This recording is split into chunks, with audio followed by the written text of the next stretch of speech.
saiko alo ny fanjakana akamaminy famariana oka saiko alo ny fanjakana akamaminy famariana saiko alo ny fanjakana akamaminy famariana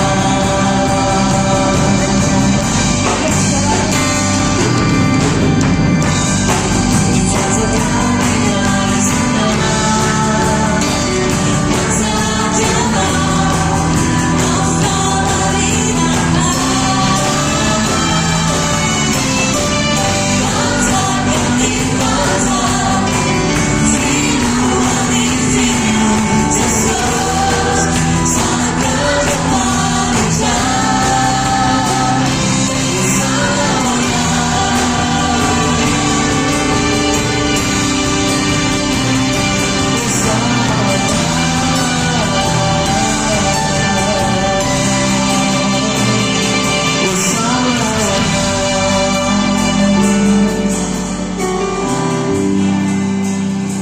mazajana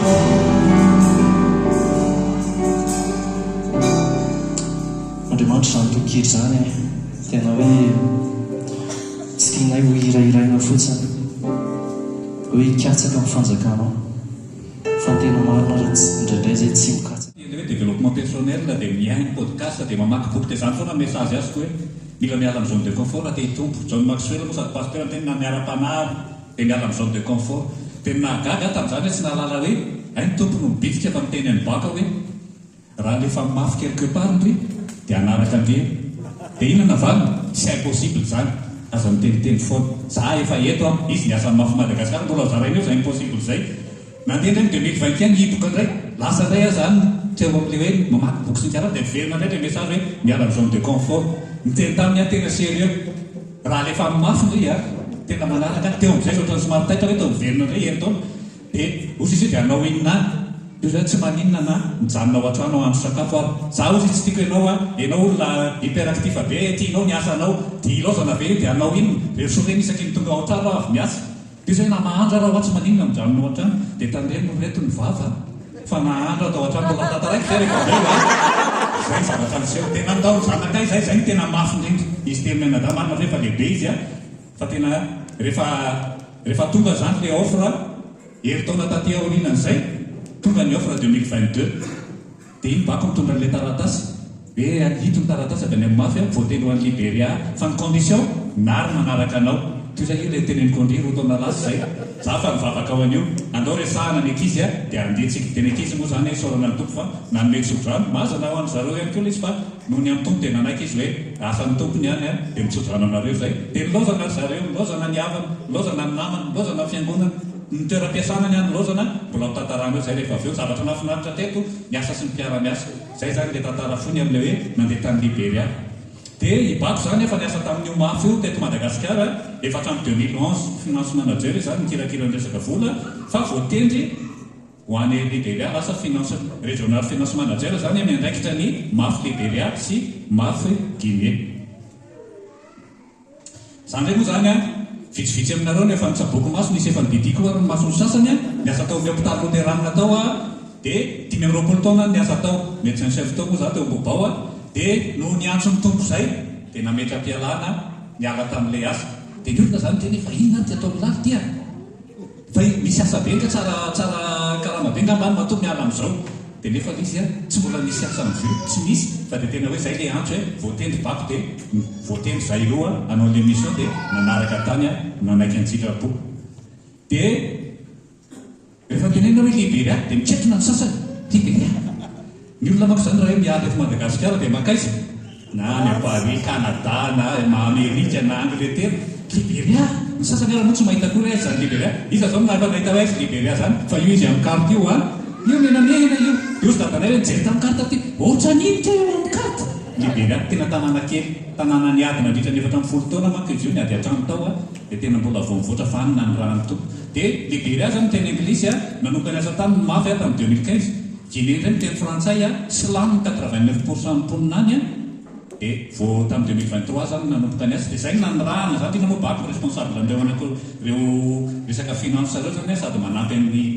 programme rehetra koa amin'ny lafiny fa tsy finance ihany dia io zany nanendrenana ireo andeha hanao ny asa any dia meko ny bako amin'izay ny fitenenana miresaka ny amin'ny hoe ahoana moa momba amin'ny mafy ny mafy zany dia ONG Christian izy mampiasa fiaramanidina matratra andreo toerana sarodalana fa satria zany olona rehetra dia tokony manana anjara mahazo anjara amin'ny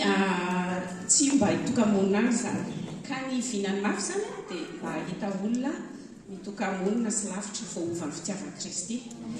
dia ny iraka ataonay ny mission zany dia izahay mitondra ny avion fa miara-miasa amin'ny olona izay miara-miasa amina ONG miara-miasa amina fiangonana miara-miasa amina missionnaire mitondra fanampiana fanantenana sy fahasalamana amin'ny alalan'ny fiaramanidina dia ohatran'io fiaramanidina io ny ankabeazan'ny fiaramanidina mafa io fiaramanidina io tamin'ny andron'ny guerre mondiale dia mpandatsaka bomba dia ireo pilote ireo no miteny hoe fa maninona raha mba hitondra fiainana fa tsy hitondra fahatezana dia izay no netombohan'ny mafy ny mission d'aviation ferrotique dia efa 20 taona nisy fa ny Madagasikara moa zany tamin'ny 1980 teo tonga teto dia araka tenenary teo Liberia sy Guinée vao aingana dia ohatran'izao ny Brau sy ny Ongara misy anay any Liberia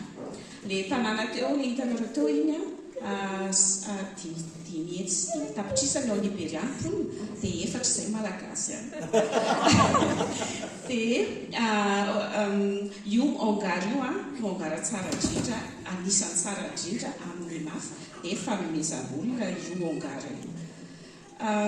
toy izao ny mpiara-miasa ao a Liberia anaky 9 vahiny dia 20 ny teratany dia anankiroa ny fiaramanidina ny ao a Liberia dia anankiray ny ao a Guinée dia reto izahay mpiara-miasa anankiroa no miara-birao amiko ao Liberia Mairie dia Adolphus dia indrisataona koa mandeha makany Guinée dia Semaoni izay indray no mpiara-miasa amiko any Guinée dia ny matetika ny missionnaire zany pilote na mécanicien ingénieur mécanicien fa za zany mbo missionnaire mpiasa birao dia eny tsy tena glamour be hoe mitondra avion zany ny ataoko fa kosany na dia dolara raha dia tantanina tsara mba azahoan'ny ankizy kely fianarana azahoan'ny olona fitsaboana azahoan'ny marary fitsaboana dia azahoan'ny olona koa ny indrindraindrindra ny soratra masina amaso Tantaraky teo indray ary le hoe nandeha andro sakafo ao an-trano ary nijanona ao an-trano tsy manino dia izay tokoa ny zavatra niseho teto araka ny teneko teto tsisy asa prévu zany hoe niala tamin'ny asa koa dia ohatrany hoan'ny olona zany dia tena na fianakaviana na ny namana na ny mpiara-mivavaka nisy nanao hoe adaladala ve raha dia dadanay nanao vazivazy tao fianakaviana dia tsy tsavonisy nanaraka vehivavy zany lehilahy zay moa zany avy any fandritra izay mihitsy le terme hoe manara-bady za manara-behivavy fa fanjakan'ny lanitra tsy ohatr'izay tsisy an'izany toko hoe manaraka ianao dia lasa dia zao tsy misy asa zany tany zay le hoe nahandro sakafo amin'izay tao an-trano nandritra ny heritaona sy tapany 2023 zany le tonga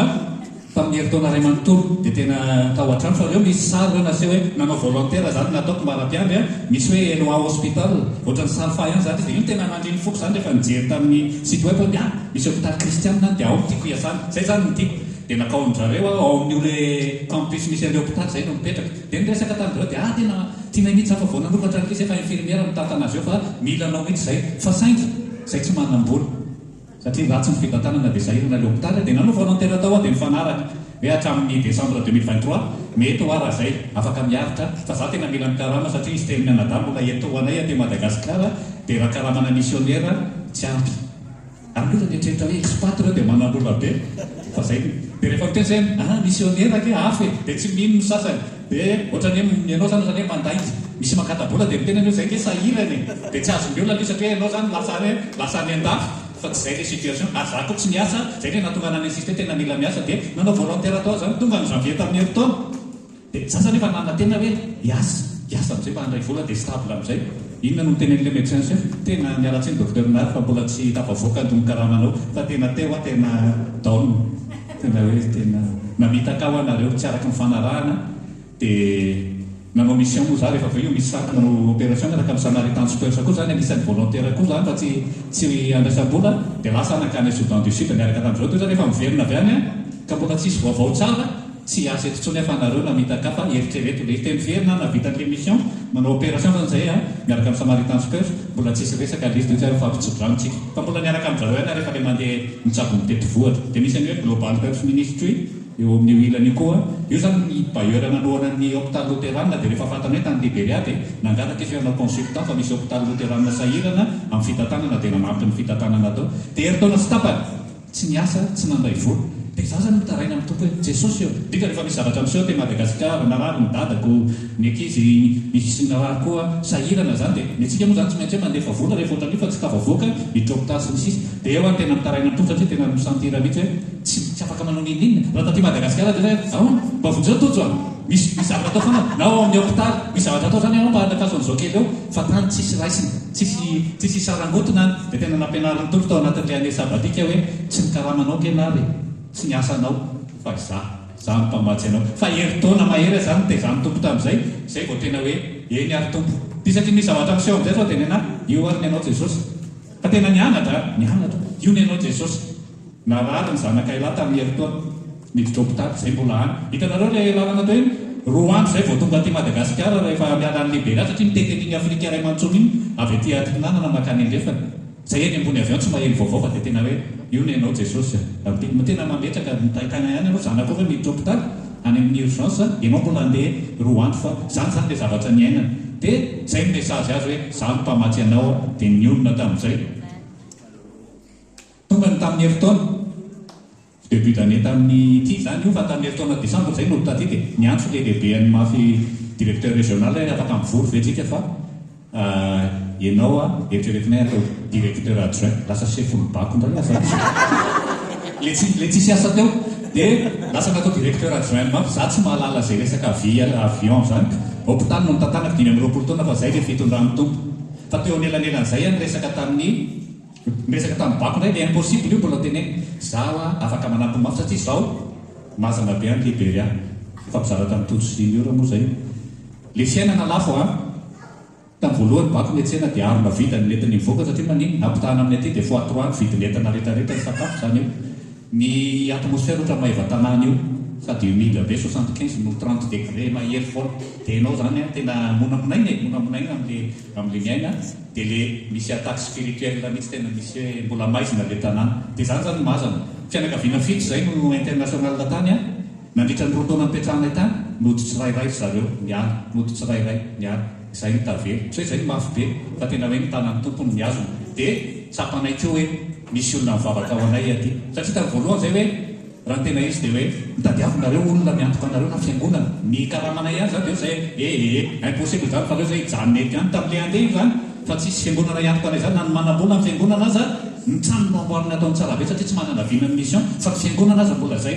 manampy ny fiangonana andeha ohatr'izay ny fiangonantsika fa tsisy dia teo zareo nanao zay mitady vola ho anareo dia rehefa nandeha amin'izay zany miteny aho hoe miala le missionnaire tsirairay avy dia miala koa le directeur dia za zany ato anaty rato hoe za nge mitondra hôpitaly mitondra compagnie rehetrarehetra ihany fa afaka manao zavatra na tsy directeur fa mba au moins manao zavatra amin'ny management ao dia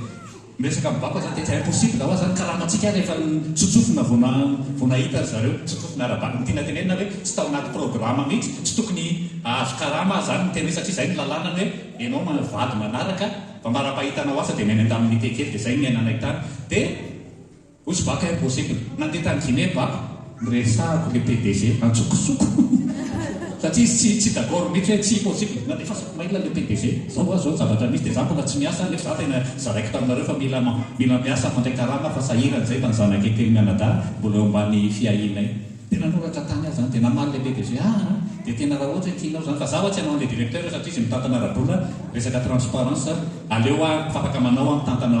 ambanimbany directeur amin'izay tsy miara manoson'izy zay roa dia namaly teo izay mitondra mivavaka tsika fa raha ohatra fandrinao zay dia na anao directeur ary ianao afaka apetraka eo dia tsy manao tatitra any aminao bako fa aty aminay fa ho jerentsika dia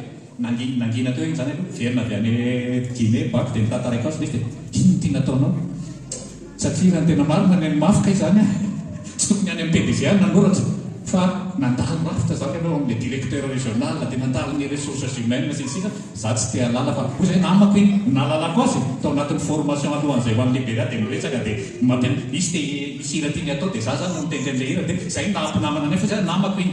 dia rehefa avy eo nangina teo iny fa rehefa lasa amin'izay le directeur an'ny Liberia tsisy olona nentina akany mihitsy misy manao zany dia efa isy olona ho avy dia midesiste ndraiky eo misy efa efatra zany zay tao anatin'ny heritaona tsisy mety manao satria manontany zany zareo manao ahoana ny ala naninonareo niala le tena hita fianakaviana enany ala dia midesiste zareo dia zay zany zao ny missionnaire tavela any dia ozy zareo mazoto zay anao an'le directeur adjoint dia zay mazota misosiana ange ozy izy natonga anay tsy nieritreritra anao hoe anao anio tamin'ny voalohany ianao nieritreretinay tokony hitsabo tokony andify hoe dia otazonina hiasa atao birao anao administration dia ozy hoe za ke mbola manao an'le manao bénévole miaraka amin'ny Samaritain Super fa karaha mety aleo hiaraka amin'ny zareo ihany zany sady manao an'io hitanareo ohatra hoe zavatra impossible zany hoe ianao mena asa hoe hiasa plein temps dia mbola mena faveur indray dia soulagé zay ozy izy amin'izay raha ohatra ka mbola afaka mipratike ny skill anao ianao afaka mitsabo afaka mandidy fa mena tsovany ianao ataontsika anaty contrat dia zay zany izy ndasa directeur adjoint amin'le expérience sady mbola mandeha mitety amin'le faritra zany rehefa manao an'le opération cataracte ny Samaritain Super impossible teo zany tsy haiko mihitsy fa efa ampianarin'ny tompo fa tsy mahay dia aviriko foana le impossible ngamba le mandeha logika be sy le matematika dia le hoe le antso tao aminazy voalohany le hoe alefa mafy ianao dia za manaraka anao dia impossible zany amiko satria ny olona rehetra mandeha makany amin'ny filtre hoe mandeha any Afrika sy ny rehetra zany alefa ny fiangonana zay moa zany nataoko hoe impossible zany hoe tsy misy zany dia kaya na alefan'ny zareo hoe ndana bako makany Liberia sy makany Guinée efa nampianarin'ny tompo tamin'izay dia mbola tsy nahay ihany dia io koa nary nanao hoe za hiasa fa za karamaina to za impossible zany satria misy assistanttoko zay Suisse izy dia vadina pilote dia izy tena hoe miasa volontaire tsy nandray karama $100 ny raisiny ohatrany hoe mba fisaorana azy fotsiny dia zay mahita zavatra zany hitako le logika dia zay foana ny teneniko hoe impossible zany rinara fa efa rekiko foana zany hoe tsy misy impossible amin'Andriamanitra dia asehoany amiko le izy dia enga ny hafa na masina tsy avan'izay foana fa mahita zany eto fa tsisy impossible zany miaraka amin'Andriamanitra ary araka tenanareo hoe mahazana ny zavatra iainana ihany fa mahafinaritra koa nefa ny satria miaraka amin'ny tompo izay miaraka amin'ny Jesosy ka ny impacte le izy koa anisan'ny tena zavatra tsapanay dia tena hoe manokatra varavarana le asa manokatra varavarana ho an'ny olona tsy manana action ho ana fahasalamana ho an'ny fampianarana olona tsy manana fahanantenana tena enao mihitsy hoe na ny asina maha olona arany dia tena mba miakatrakatra noho n'le asa atao dia zana dia manome courage anay ka ito lalana hitanareo amin'ny sary io zao ohatr'izao ny lalana andehanan'ny olona marary izy dia mandeha amin'ny moto io dia menjera dia sady marary ianao mbola menjera koa dia ny be ny tanànan'io toeran'io 700 kilometatra miala kapitala nefa io dia tena vempisaorana mihitsy le be ny tanàna io saotranareo mafa manohy ny kapitala ao amin'io Grand Cesse ny anaran'io toeran'io mba ahafahan'ny olona misitraka amin'izany fahasalamana sy ny fampianarana ary koa ny filazantsara dia hitantsika amin'ny sary manaraka eo misy fanavavonjy dia misy tonga any amin'ny toerana ny baiboly amin'ny fiteny zareo dia ny fitaovam-pianarana dia mba mampiasa zany solotsaina zany koa ny mpianatra fa tsy na ONG izy ireo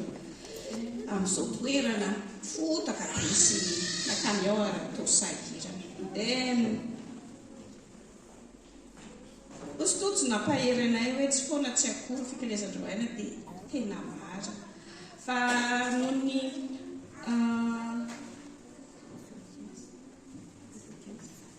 fakatoavana an'Andriamanitra zafatao mandika teny zay fa fakatoavana an'Andriamanitra dia nary miala tamin'ny asany dia za koa nandao an'ny mafy Madagasikara zany mahafinaritra be no Besançon nandao ny zanaka sy ny fianakaviana fa mahita zavatra ohatran'izao zany hoe mitondra anjara biriky ho ana olona any amin'ny toerana sarodalana dia mampahery indrindra koa ny fitondranareo am-bavaka. Ohatra zao ty lehilahy anankiray ty tapatongotra dia every nge hoe io lehilahy tapatongotra io ve andeha 2 andro an-dalana vao tonga any amin'ny klinika. Izy mila manao rééducation fonctionnelle fa niaraka tamin'ny avion mafy izy dadin-droa izy dia afaka nahazo an'izany fitsaboana zany. Dia ity zazalahy kely vao teraka ity Brian ny anarana nanao olana fitaovam-pisefona. Dia raha ohatra izy zany ka nandeha ny lalana 3 andro raha maintany dia herinandro raha fahavaratra dia nefany mila fitsaboana maika izy fandidiana maika dia netina mafy izy dia adin-dray sasany dia tonga dia misy ambulance nitsena anazy ka ny fanentanana ataonay sy ny antso ataonay dia hoe tsy vitanay rehery io fa mila nareo koa zay ahafahany Brian mahazo fitsaboana maika tahaka izany. Dia manasatsika iara-iasa amin'Andriamanitra. Asan'Andriamanitra no atao fa mizarazara moa tsika zarazaraina fanomezam-pahasoavana. Inona fiaraha-miasa ilaina mba ahafahantsika manova ny fiainan'ny olona satria zay dia vinany mafy teo. Zay koa ny vinantsika rehetra maha-kristiana hoe hanova ny fiainan'ny olona ara-panahy voalohany indrindra. Zara ny fitiavan'ny Kristy mpavavonjy izy fa ny ara-tsaina zay mahatonga an'io misy sekoly manome fitaovam-pianarana. Ny ara-batana koa zany indraindray misy krizy mandalo ohatra cyclone dia manampy ny mafy manampy an'ireny olona ny ara-tsosialy. Zany anisan'ny miasa atao daholo. Ny voalohany zany dia lenteneko teo hoe mivavao anay aloha. Zay koa mivavaka ho anareo mifampizara teo zay sy tsiko mizara ny zavatra anseho zay sy fototso dia mifampivavaka tsika. Fa tena tsapanay zany herin'Andriamanitra zany rehefa hoe misy olona maro zay tena fiera mihitsy miresaka amin'le vazaha zany resahana hoe zay ndray aloha resaka volo tsy manana. Nareo manana volo fa mpivavaka mpitondra mavaka manana zay fiera zay ary tena zay no nahatonga anay hoe zay irery ny tavely ao anatin'le misionera fito fianakaviana fito zay ny tavela any dia manavao ndray zany zay mbola misy ekipa vaovao tonga any dia manavao an'ilay izy mazana ilay satria reny ny fianakaviana sy namanao dia lasa daholo kanefa zay ny fitondrany tompo dia eto mavaka zay tsy zahay sibako rery fa ny mafy mihitsy zay mizarana an'ilay izy misy mafy eto Madagasikara sibako teo Enivato ao amin'ny aéroport ny Brao sy ny Angara misy dépliant vitsivitsy eo nazalazany mafy Madagasikara ihany raha tsy ampy ny fanazavana satria fohifohy fa ny anentanana dia zay hoe eto ambavaka zay faharoa mila olona dia fa mieritreritra resaka avion zany fika inona koa ny haiko amin'izany mpizary ity jereo za misy ninona tsabomaso no nataoko mandidy maso fa ny tompo zay tanananao afaka ampiasaitsika manotompo foana na atao fiangonana na amin'ny fikambanana inona fa raha tonga aminao ny antso sao dia tonga misy offre mandeha any amin'ny site web amin'ny mafy any sao dia mba hainao na tsomtompo koa hoe anao asan'ny mafy na tsy nianatra avion mihitsy na tsy pilote ara fa ilaina foantsika dia ny farany teneniko teo hoe mila fanomanana ara-bola koa nefa ny missionnaire tsy ho anay io misy compte mivola zay any hitojo manana anazy any amin'ny any raha ohatsy tika liana bebe koko dia mbola rehefa mirava afaka mifampiresaka tsika fa zay zany no anentanana anareo amin'ny hoe fiaraha-miasa zay fitondranam-bavaka raha miteny aminao koa ny tompoandroany dia afaka miroso ianao hoe ohatra mahafinaritra zany fa aventure le izy avery foana dia misy anekely ne papako zao aventure fa tena hoe aventure miaraka amin'izay zay tsisy ninona fantatra ao any fa dia hoe ndao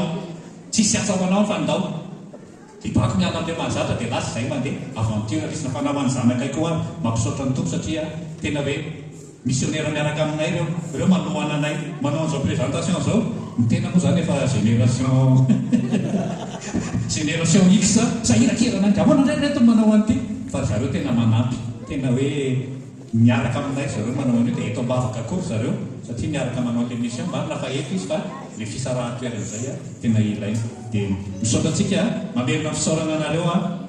ny aino anay a atao anatin'izay fotoana vitsivitsy.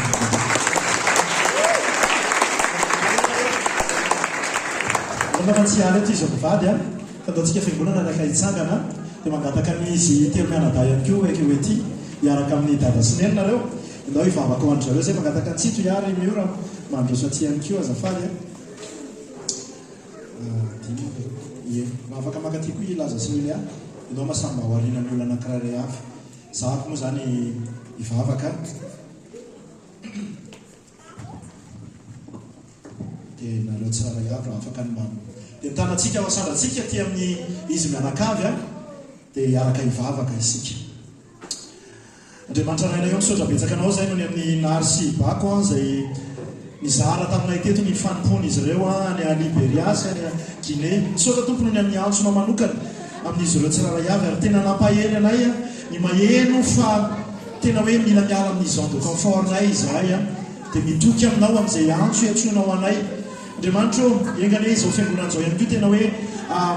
olona tahaka an'izany miala amin'izay toerana mety hoe mampahazo ainazy fa mandeha makany amin'ny digana manaraka azy mety fanamby kokoa anazy a ny ainazy eo amin'ny fiainam-panahany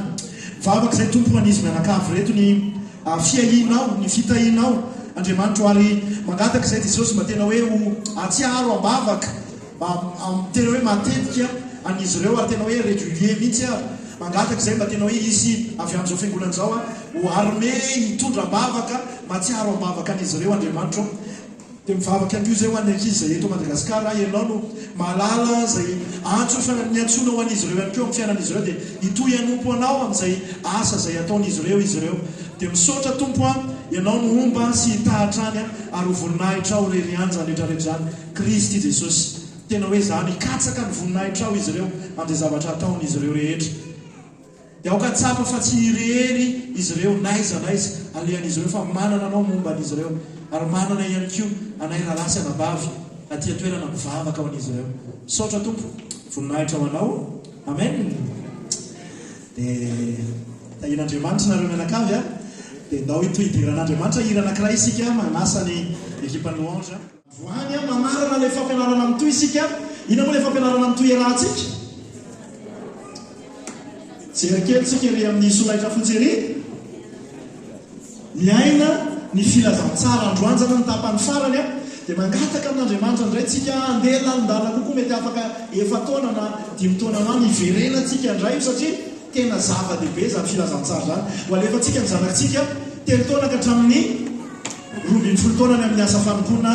ho an'ny Sitikilonga izany ny micro an'ny Sitikilonga ihany koa tsika hoe efa miaraka ny doly efa hita ok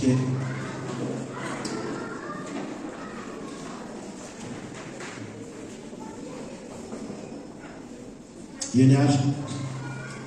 miaraka ny hitantsika io hoe misy fiatsaikany amin'ny fiainantsika rehetra mihitsy ny fahazahoantsika tsara ny filazantsara nahita teboka anaky 7 tsika tanatina alahady 7 a niarantsika jery an'izany ohatra ahoanaka ny fiainana amin'ny fiainana andavanandro an'izany filazantsara zany dia tamin'ny erintsika niaranjery ny filazantsara sy reniny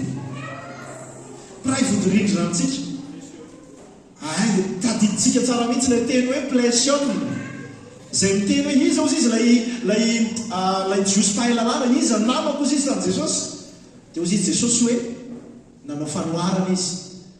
dia lay Samaritana tsara fananana ataon'ny fanoharana zay nandray namana ny jiosy zay olona tsy mitovy fivavahana aminy a tsy mitovy fomba fisainana aminy a ary mijery ambany azy manokana mihitsy azy mila mivitikilina koa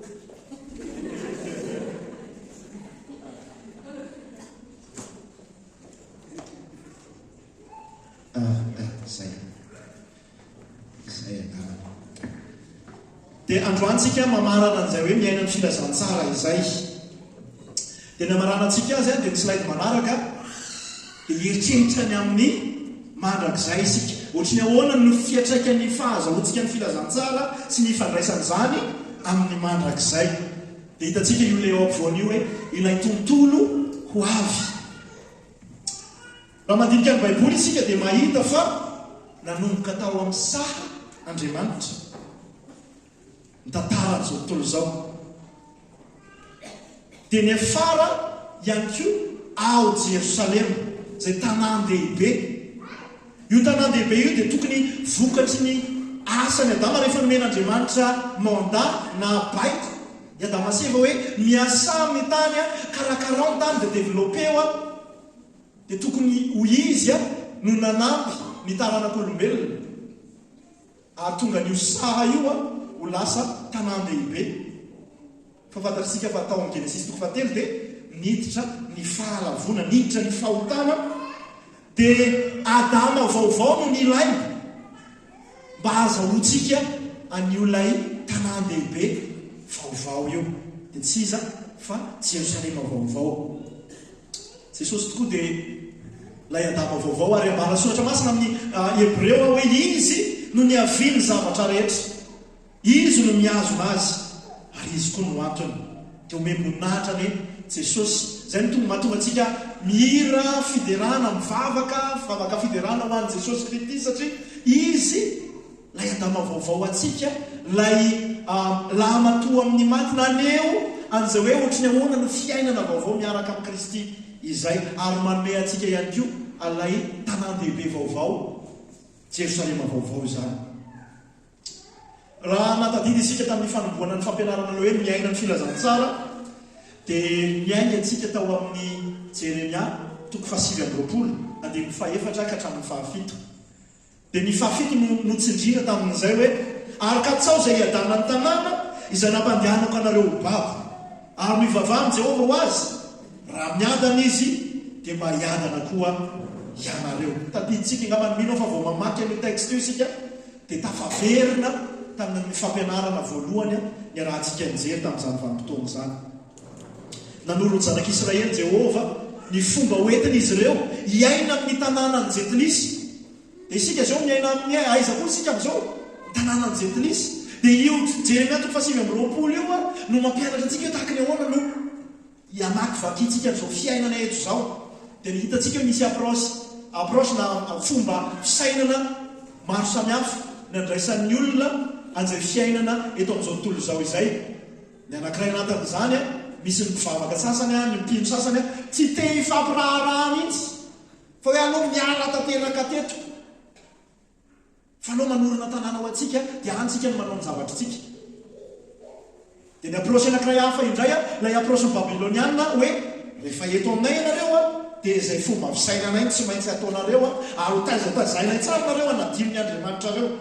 ary zay natao zao tontolo zao amin'izao hoe tena mitaiza fomba fisainany tsika tsiraray avy izy mba hanadimy alay Andriamanitsika. tsy mahita an'izany fa tsika hoe tena vo miala teto fotsiny dia fandraindray sanatrian'izany ianeko tsy ho amintsika ny faralaza fa sanatrian'izany miandry amin'ny lahady anankiray manaraka indray zay vo hiaina ny fiainam-pinahintsika. tsia diso be isika raha ohatra ka izay fomba fisainantsika. ary rehefa manomboka amin'ny soko manginy zay le fomba fisainana babiloniana izay hoe ataona izay atonga anareo anadimy ny Andriamanitrareo. fa le fomba fisainana araka an'Andriamanitra dia nampitondrany an'i Jeremia mpaminany hoe katsao izay iadana ny tanàna anametrahana anareo babo. dia talohan'io raha miresaka izy ao amin'ny 4 hoe hampanambadio ny zanakareo, tsy hoe hampanambadio ny babiloniana fa samy zanak'Israely dia manaova trano any. Zany hoe tena miorena faka tsara fa aza mandrevurevy fotsiny. Dia tena hoe miorena faka dia katsao izay ampiadana amin'ny tanàna. Dia mamara zao fampianarana zao isika manorotsoritra indray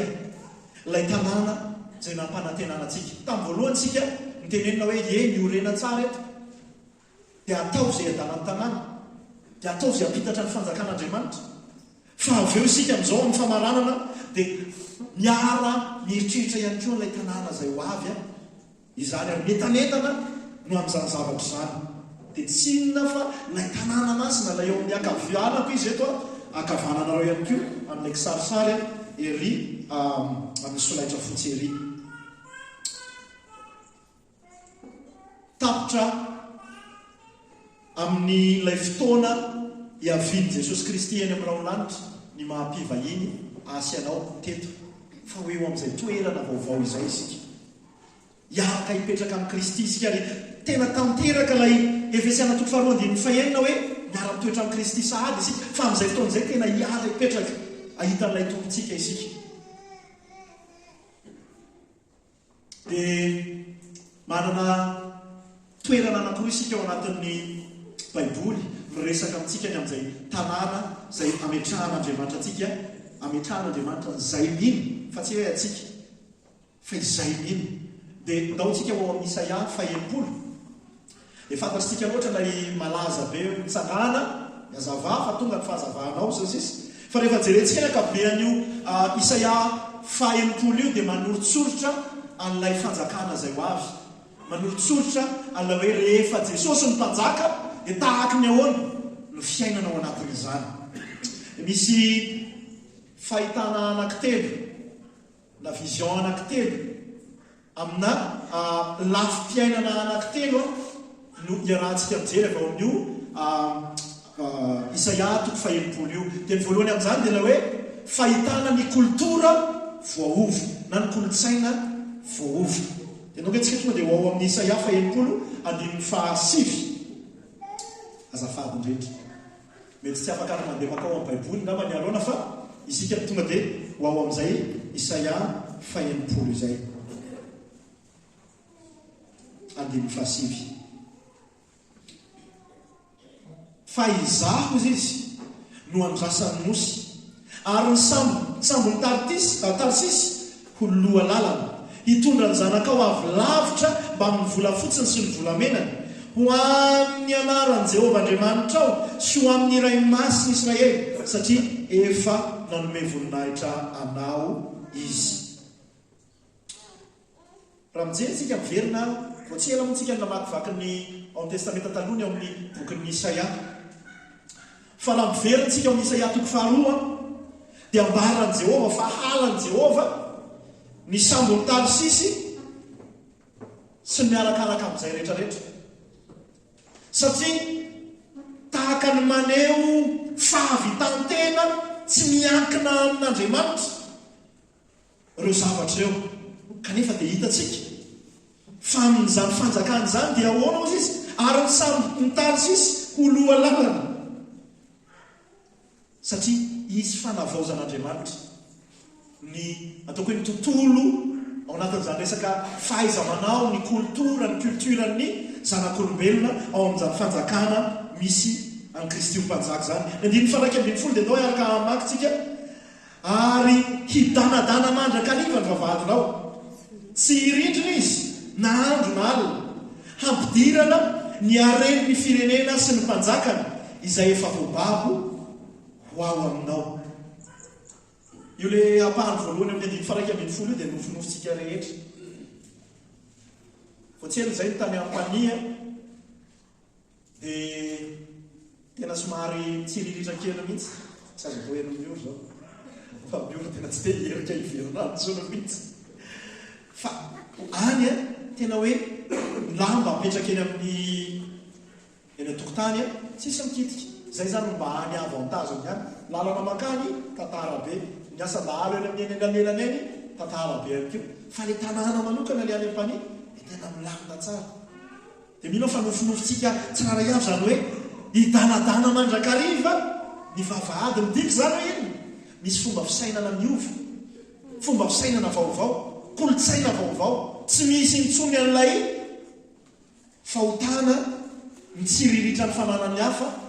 te hangalatra ny fananan'ny hafa, tsy hirindrina na andro na alina. Tsika eto vao tomobilina fotsiny no tsy mihidy ohatra dia fa tena hidy fe tomobilina to sa tsy mihidy fa tena ho lasa velonao ny auto radio na hoe tsy haiko tsy mifatotra koa ny bisikleta dia fa sahirantsika fa zany ny zavatra miandry antsika araka n'izay ambaran'ny Isaia mpaminany izay. Ary zao ihany koa ny aneny izao tontolo izao dia ho ao amin'ny tanan-dehibe io avokoa. Tsika mieritreritra hoe Andriamanitra no tonga dia tena hoe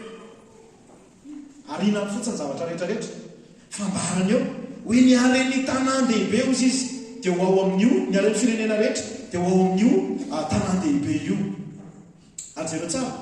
ny mpanjakan'ny firenena tsiraray mihitsy no hitondra ny aren'ny firenena ho ao amin'io tanàn-dehibe io tsy haiko hoe ahoana sy aiza ho aiza zany eo amin'ny tantaran'izao tontolo izao fa matoy izany mbola misy mpanjaka anatra dia mbola alohan'ilay fitsarana farana andefasana an'izay tsy araka an'Andriamanitra makany amin'ny afisolo fara sy sazy mandrakizay. Isaia fa 7:17 indray dia hozy izy hoe ny voninahitry Libanona ho tonga aminao, ny hazo kipreso, ny hazo pinina pain zany ina moa pain amin'ny teny gasy kesika, ny bosco andravahana ny fitoerako masana. Inona no tonga ho atsaitsika ataon'Andriamanitra? Inona moa zany zao le hoe hazo bolongany iny fotsiny, hoe hazo kesika sy hazo kipreso sy hazo bosco, fa misy asa sikotra ao. Dia zay le hoe misy kolotsaina vaovao ao amin'ilay tanàna izay anatrehon'Andriamanitra atsika. Aono izy izy andravahana ny fitoerako masina ozy izy zany Andriamanitsika, tsy manary fotsiny amin'izao fa mirestore zay zavatra hitany fa tokony ho ao amin'ny fitoerany masina ary asiky voninahitra ny fitoeran-tongotro. Ao amin'ilay tanàna mandrakizay zany dia mbola hita isika ireo vokatra ara-koltoraly tsara hitan'Andriamanitra fa tokony ho ao amin'izany tanàn-dehibe efa nomanina zany. Dia fa najetilisa azy no mety hoe nametraka an'izay taoko hoe zay karazana ara sy kolotsaina izay dia misy zavatra ho avaozin'Andriamanitra ao. Satria milaza izy hoe indro havaoziko ny zavatra ao anatin'ilay zavatra rehetra ho avaozin'Andriamanitra zany lay kolotoro. Misy zavatra tena hoe tsisy ilany azy mihitsy dia mazava ho azy tsy ho ao amin'izany, fa misy zavatra misy ilany azy dia araka leo voalaza reo dia ho apetraka eo amin'izay tanàna vaovao izay. Inona ny dikan'izany rehetra zany? Ao amin'ilay voary vaovao dia mbola isy ara, isy tao-zavatra, isy architecture. Zany hoe tsy zavatra mahamono aminaina zany le zavatra miandry atsika. Ozy isika any an-danitra zany dia mihirahira fotsiny dia manitsidina eny dia fa misy zavatra mampientanentana ao, misy mijanaka ny tena teo, misy architecture, misy ara samy hafa ao.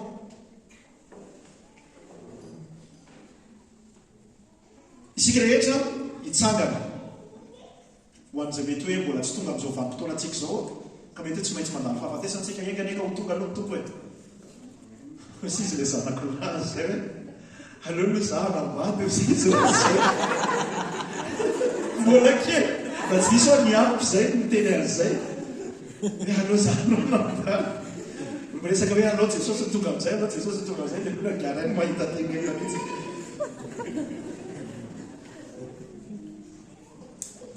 Fa hitsangana isika hitafinofo vaovao dia inona lay amin'ilay tsika mitafinofo vaovao io dia reconnaissable antsika, fantatro hoe ililiary na i Natasha io na itsito io na i Dadafara Emile io, zany hoe misy an'ilay endrika zay efa ananantsika amin'izao dia mbola ho hita amintsika fa feno voninahitra tsara lavitra. Tsy haiko aloha hoe ohatrany ahoana le version tsara lavitra aminahako fa tsy ho tara aminantsony le vatiko amin'izay zavatra hafa ny anazy sainy efa Jesosy ny anazy matara anazy amin'izay fotoana izay. Aloha iandry jiro iverina kely tsika dia anoiny amin'izay eny efa tahaka an'izay mihitsy le izy, tahaka an'izay le hoe misy reconnaissable, misy zavatra fantatritsika, misy zavatra tsy hoe tonga dia olo-kafa tanteraka. Dia ohatr'izay ihany koa ny monde izay hosokafan'Andriamanitra ao antsika, misy zavatra zay mety efa mahazatra atsika, misy zavatra zay mahafinaritra atsika indrindrandrindra ho ataon'Andriamanitra ao anatin'izay. Sotra tompoko, sotra tompoko. Zay tonga dia miverina. saotra nareo rahalahy mikarakara dia fantatsika ihany koa rehefa miteny any amin'ny apokalipsia andriamanitra hoe aka olona avy amin'ny fokom-pirenena samihafa dia zany hoe tsy hoe zavatra tonga dia mitovy daholo no ao fa misy culture avy amin'ny isa-pirenena ao zay mbola ho hita any zay culture manome voninahitra an'andriamanitra mazava ho azy fa tsy hoe zavatra tsy manome voninahitra an'andriamanitra izitsika hoe aizany misy an'izany fa tonga hoe jerentsika amin'ny apokalipsia toko faharaiky amby roapolo sa dia mahafaka indrano kely baiboly rahalatsito azafady apokalipsia toko faharaiky amby roapolo dia andininy faha enina amby roapolo mino fa mampientanentana antsika ny mahafantatra sahady an'izany hoe zavatra miandry atsika izany sady zany e amen e dia andininy faha enina amby roapolo dia hoanao izy izy ary ny voninahitra sy ny haja ny firenena maro dia hoentina izy ho ao anatiny ho ao amin'izany tanàn-dehibe ataon'andriamanitra zany dia mbola hitantsika ao anatin'izay hoe tsy arian'andriamanitra amin'izao fotsiny zavatra rehetrarehetra eto fa ny voninahitry ny firenena sy ny haja ny firenena maro izy izy dia hoentina ho ao anatiny hodorana avokoa ny zavatra rehetra fa ilay fandorana ho ataon'andriamanitra ao anatin'ilay fandorana dia karazana fanadiovana dia izay zavatra maloto tsisy ilavana azy dia mazava ho azy ho may ao anatin'izany fa izay zavatra pure madio tian'andriamanitra mbola hitoy dia mbola hitoy ao anatin'izay tanàna vaovao zay karazana purge zany dia ao anatin'izay tsy hoe zavatra hita maso trapahitanana fotsiny lay misy purge na misy fanadiovana fa ao anatin'izany ny kolontsaina ny culture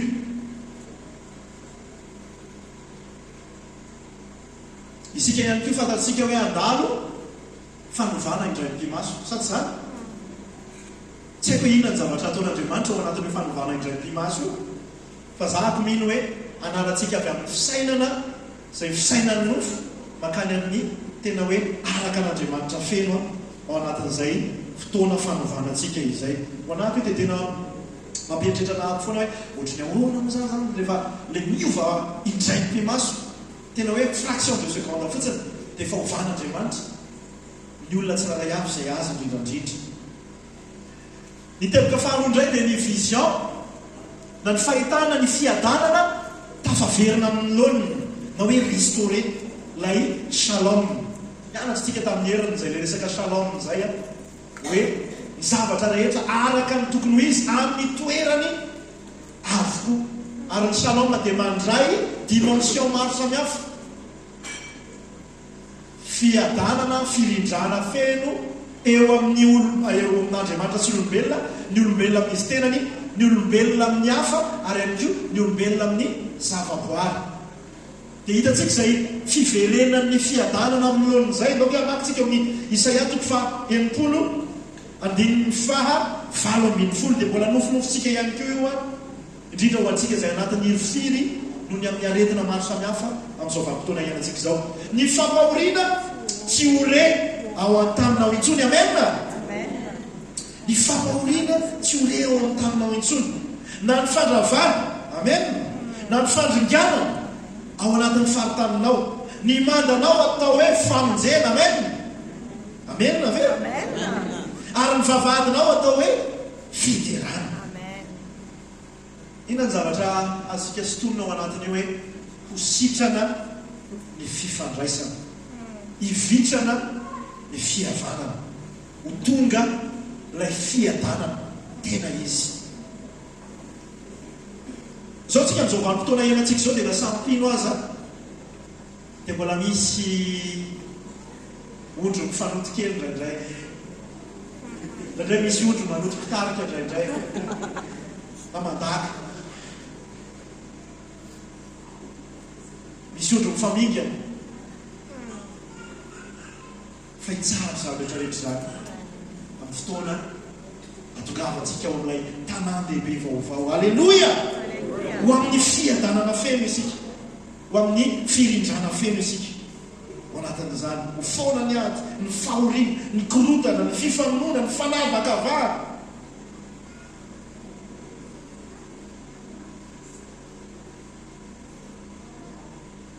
Ivavaka tsika hoe tena tsy ho ela dia ahitan'izany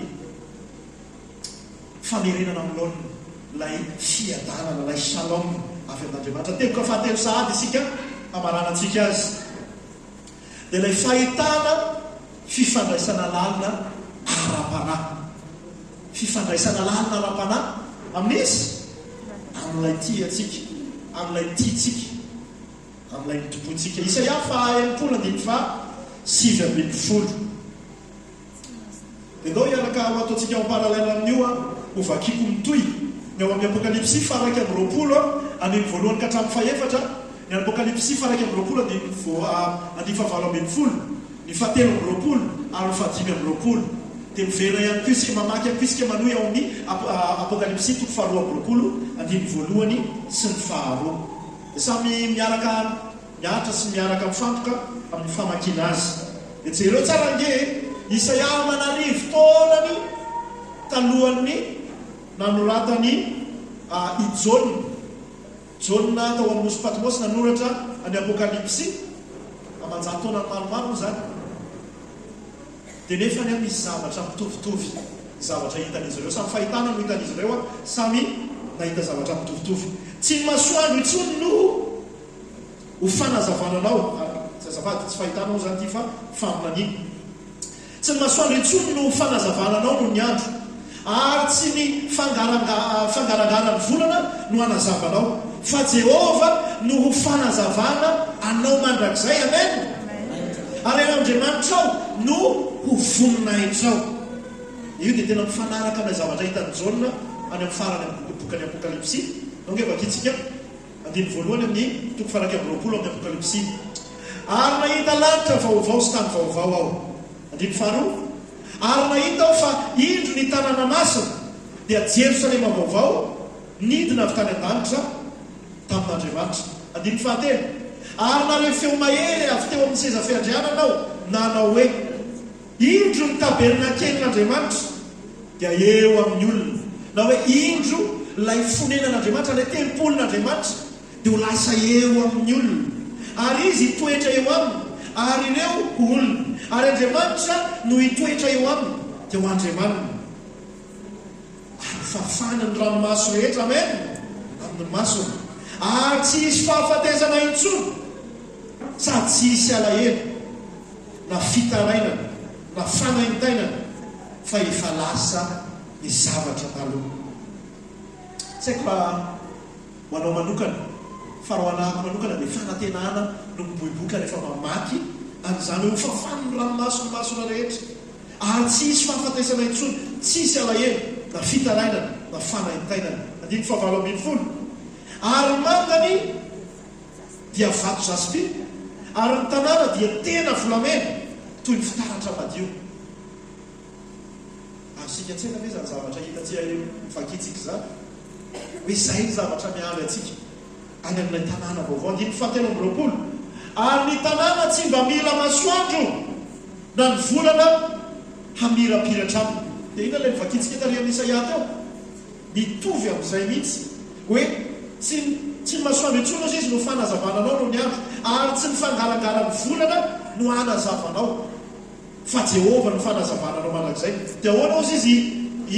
ijaona eto rehefa nahita n'ilay tanàna vaovao hoe fa ny voninahitr'Andriamanitra no nanazava, ary ny zanak'ondry no fanazavana azy. Misy nuance kely io hoany amin'ny rehefa mijerytsika ny ataoko hoe ny teny fototra na mamaky baiboly amin'ny teny frantsay na amin'ny teny anglisy isika, ilay hoe ny voninahitr'Andriamanitra no nanazava dia ny zanak'ondry no fanazavana na fitsilovana an'ilay tanàna. Dia ny andiny 5:20 amin'ny Apokalipsy 2:20. Ary ny vavahadiny tsy arindrona akory amin'ny andro, fa tsy mba hisy alina ao. dia mitovy mihitsy amin'ny zavatra resahany Isaia. Ary ina no antoka anantsika rehefa mamaky an'izany, manome antoka antsika fa marina ny tenin'Andriamanitra. Hoe olona anankiroa samihafa tamin'ny vanim-potoana anankiroa tena mifanelanelana lavitra, dia tena hoe marina ilay faminaniana, marina ilay zavatra hitany Jaona, dia ilay mitovy amin'ilay zavatra reny Isaia ihany koa izany. Antoka ho antsika izany hoe marina ny soratra masina. Ao amin'ny Apokalipsy 4:20 isika sy 5. Ary izy naneo ahy ony ny ranonay mangano any tahaka ny vato kristaly, nivoaka avy teo amin'ny seza fiandrianan'Andriamanitra sy ny zanak'ondry. Teo avoan'ny lalambeny, ary teny andaniny roa amin'ny ony samy misy azonainy. Samy miara-mitentsika hoe azonainy. Mamoa voro 12 samihafa sady mamoa isam-bolana. Izany hoe mbola isy volana zany 12 ihany ny volana, fa tsy manam-pahatamperana fa mandrakizay. Ino fa tsy anisa taona tsontsika satria tsisy ilaina ny fanisana taona tsona, efa mandrakizay ty tantara. Tsy haiko mety mbola ilany tompy any zany iza marana. Mety hoe tonga antsika ho variana sy ho tena hitolaka efa ane 3 millions tao arinan'ny niarahana tatao amin'ny fanjakan'Andriamanitra feno isika zao. Tsy haiko mety mbola isy andray compte ngamba. Fa mamoa isam-bolana izy ilay ony misy azonay. Ary ny raviny azo dia ho fanasitranana ny firenena maro.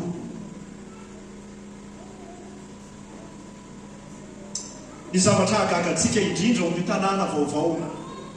hisy atsika io dia isika hiaina ilay Shekina.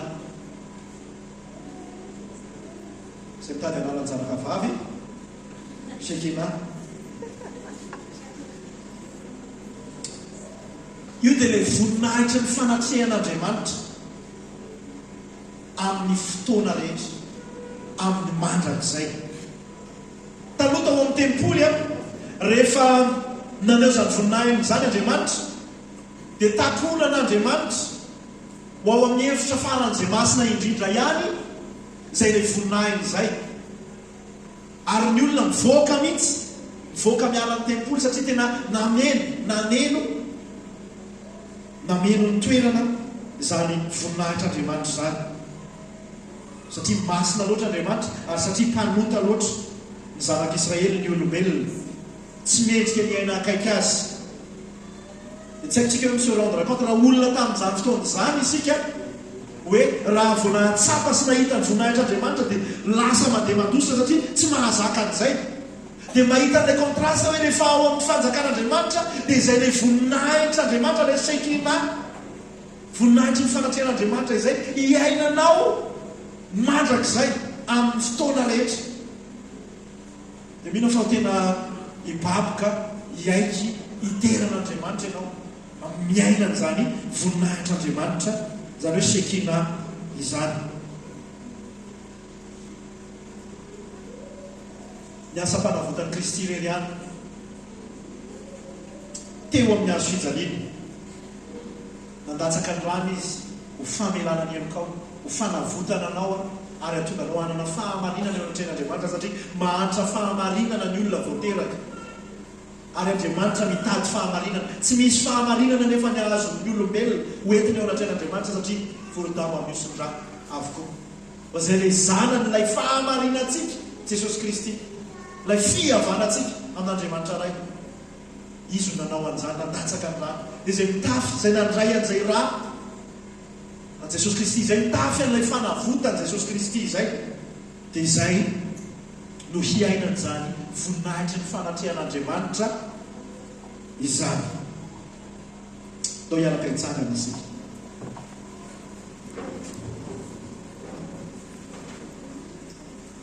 Raha lasa nabavy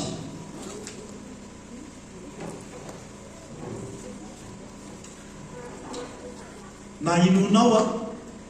na tsy inonao dia izay voninahiny izay ilay Shekina miresahana teo izay no zavatra ilanao fatratra ao anaty laran'ny fonao ao. Zavatra banga tao aminao tsy hitanao ka no tadiavinao tetsyteroa. Ary mahatsapy ianao hatramin'izao fa mbola tsy feno, misy zavatra mbola tsy azonao. Fa amin'izany fotoana izany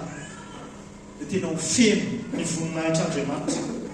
ny tany rehetra. Ary izay rehefa miantsoantso ny anjely hoe masina Jehova tompony maro, fienika ny voninahiny, dia ilay sekina ilay fanatrehan'Andriamanitra amin'ny fomba mahatalanjona sy mampiadana sy tsy haiko amin'ny fahatsarany tonga lafatra, zay ilay resahan'ny anjely hoe enika ny voninahiny ny tany rehetra. Ary ho mandrak'izay zany ilay fanatrehan'Andriamanitra mitondra fiainana ao antsika, mitondra fifandraisana lalina ao amintsika, mitondra fifaliana lalina, fiadanam-po lalina ao anatintsika, no lasa rivotra iainantsika amin'izay fotoana izay. Dia zay no zavatra tadiavintsika amin'izao ka mampiantsoantso antsika hoe marana tatongava Jesosy eo, satria te hiainan'izay zay ilay voninahitra ny fanatrehan'Andriamanitra. Feno izay izasika anao.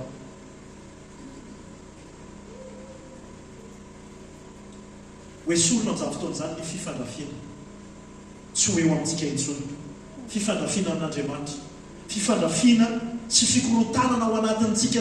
ao anatin'ny tenantsika ao. Misy olana amin'izao vanim-potoana izao tena hitanao hoe mikorotana izy ao anatiny ao e, tsy milamina ny saina. Ny fifandrafiana eo amin'ny olona samy olona, amintsika sy ny zavaboary, dia ho avitra n'Andriamanitra avokoa ary anana fiarahamonina tonga lafatra tsika. Ary zay no mahasarobidy amin'izao fiaraha-miangona fiombonan'ny olona navotan'Andriamanitra zao, satria mieza antsika nangana n'ilay fiarahamonina sahady dia ny eto mba hatateraka hoe ataony an-sitraponao ety an-tany tahaka ny any an-danitra. Anisan'ny sitrapon'Andriamanitra ny ainatsika ao anatina fiarahamonina izay manome fanandramatsiro ny lanitra izany. Ary amin'izany izy kolotsaina manome voninahitra an'Andriamanitra samihafa. Tsy hoe ilay Andriamanitra no samihafa, fa ilay kolotsaina no samihafa. Ary tena univers tontolo voavao tanteraka no iainantsika amin'izany, satria maninona, inona ny antony? Etatitio ity. Satria no ny hazo fijaliana izay lasa hazo fahafatesana ho an'i Kristy manokana, dia hazo ilay voalaza teo isika, ilay hazo maina. Izany ilay filazantsara hoe Kristy niantona teo amin'ny hazo fijaliana mba hahazahoanao ilay hazo maina. Dia androany minoana izany, raiso izany, manova ny fotsika ny filazantsara, manova ny fiarahamonina misy atsika ny filazantsara, ary manova ny tontolo manodidina atsika mihitsy, izao tontolo izao mihitsy ny filazantsara. Ary zay ny vinantsika. Ahoana ny vinantsika? Mitia an'Andriamanitra, mitia ny olona, manova ny tanàna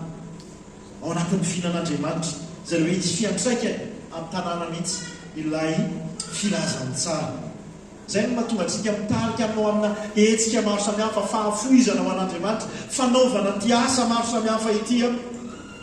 Mahafoy fotoana, mahafoy vola, mahafoy fihetsepo, mahafoy amin'ny lafiny maro samihafa. Mba hatateraka an'izany, mila mandray an'izay vina izay miaraka isika fiangonana. Matiako isika hijery aty aminao, hijery anahako avokoa hoe ny fiangonana mila antsika miara mandray an'izay vina izay miaraka.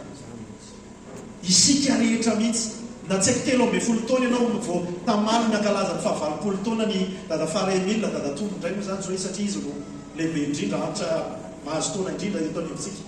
Fa isika rehetrarehetra mihitsy no mila miaraka mibata an'izay vina izay ho any amin'izay tanjon'Andriamanitra. Tian'Andriamanitra hotratrantsika, ndao isika hitian'Andriamanitra amin'ny fomba izay tsy mbola nataonao hatramin'izay. Amen. Andaontsika ity ny hafa amin'ny fomba voaova ny filazantsara,